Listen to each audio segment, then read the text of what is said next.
श्री उत्तरेश्वर महादेव या श्री दर्दुरेश्वर महादेव। अयोध्या नगर में परीक्षित नामक एक राजा थे। एक बार शिकार के लिए एक हिरण को ढूंढते हुए वे उसके पीछे पीछे दूर वन में पहुंच गए। राजा थकावट और भूख प्यास से अत्यंत पीड़ित थे। चलते चलते उन्होंने एक नील वन को देखा और उसमें प्रवेश किया। उस नील वन में प्रवेश करने पर उन्होंने वन के दक्षिण की ओर एक सरोवर को देखा। सरोवर देखकर राजा अश्व के साथ उसके जल के पास गए और कुछ कमल डंडी तोड़कर उन्होंने अश्व के लिए आहार प्रस्तुत किया और खुद ने भी जल पीकर सरोवर के किनारे ही शयन किया। सोते ही उन्होंने संगीत की मधुर ध्वनि सुनाई पड़ी। उन्होंने उठकर यह सोचा कि यह गीत मनुष्य द्वारा नहीं गाया जा रहा है। तब वह जानने हेतु यह गीत कौन गा रहा है इधर उधर खोज करने लगे। तभी वहीं उन्होंने एक कामिनी कन्या को पुष्प चुनते हुए देखा तथा उसके पास वे उपस्थित हो गए और उन्होंने कन्या से कहा कि तुम किसकी कन्या हो? तुम अति सुंदर हो, मैं तुमसे विवाह करना चाहता हूँ। तब कन्या ने कहा कि आपको मुझे प्राप्त करने के लिए प्रतिज्ञा लेनी होगी। तब राजा ने कहा कि तुम्हारी क्या प्रतिज्ञा है? तब कन्या ने कहा कि आप मुझे कभी भी जल के दर्शन नहीं कराएंगे। राजा ने उस प्रतिज्ञा को स्वीकार कर लिया और अपनी रानी बनाकर पालकी में बिठाकर अपने महल में रख लिया। राजा सारे राज कार्य छोड़कर केवल उस कन्या में ही रमण रख देता था। उसने अपने राजमहल से सारे जलाशयों को सुखवा दिया। राजा की अन्य रानियां भी जल नहीं देखकर इससे बड़ी चिंतित हो गई। एक बार राजा के मंत्रियों ने वन को जल रहित करके दिया और वहां पर फल पुष्प तथा लकड़ी के वृक्षों को देखकर राजा से कहा कि यह वन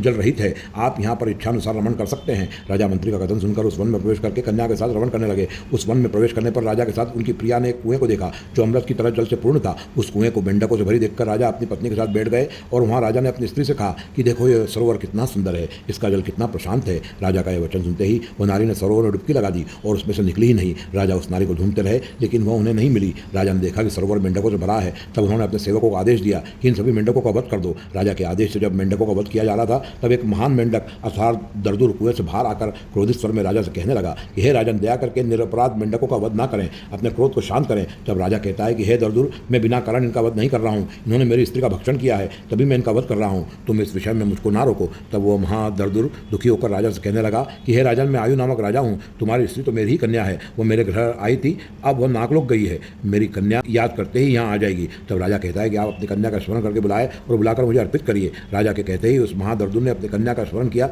स्मरण करते ही वो कन्या वहाँ उपस्थित हो गई। तब उस महादर्दुर ने अपनी कन्या को राजा को अर्पित करके कहा कि मैंने मेंढक की तरह चपलता द्वारा तपस्या रथ गालव मुनि का उपहास किया था। इससे क्रोधित होकर उन्होंने मुझे श्राप दे दिया कि तुमने मेंढक की तरह चपलता से मेरा उपहास किया है, अतः तुम मेंढक ही हो जाओ। फिर मैंने उनसे अनुनय विनय करके प्रसन्न किया। तब महामुनि ने कहा कि मेरा श्राप अन्यथा नहीं होगा, अतः जब तुम जन्मांतर में मेंढक के रूप में जन्म लेकर इक्ष्वाकु वंश में उत्पन्न गुणान्वित राजा को अपनी कन्या प्रदान करके महाकाल बन जाकर वहाँ उत्तर की ओर स्त्रीलिंग का दर्शन करोगे तब तुम्हारे श्राप का अंत होगा। इससे तुम्हारी कन्या कुछ काल पाताल में लेकर स्मरण मात्र से ही आ जाएगी। यह कहकर वो मेंढक महाकाल वन चला गया। वहाँ उत्तर दिशा में स्थित उस दिव्य लिंग का दर्शन करके उसे मेंढक ने मुक्ति का लाभ किया और वह सिंध गंधर्व सेवित नाना मणि माणिक्य मंडित उत्तम विमान पर बैठकर इंद्रलोक को गया। इस लिंग के महात्म्य को देखकर देवाचार्य बृहस्पति कहने लगे कि इस लिंग का अद्भुत प्रभाव है। लिंग के प्रभाव से श्राप भ्रष्ट यह दर्दुर राजा भी मुक्त हो गया है। उत्तर दिशा में होने के कारण इस लिंग का नाम उत्तरेश्वर महादेव होगा और दर्दुर इससे मुक्त हुआ है, इसलिए इसका नाम दर्दुरेश्वर महादेव भी होगा। भगवान शंकर ने इस क्षेत्र की रक्षा करने के लिए जिस गण को नियुक्त किया था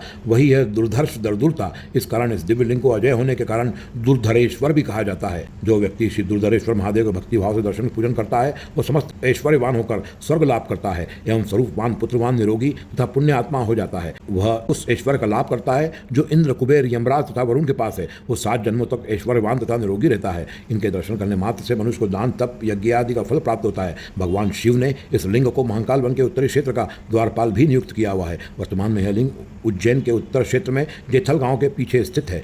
दुर्गेश्वर महादेव की जय हो।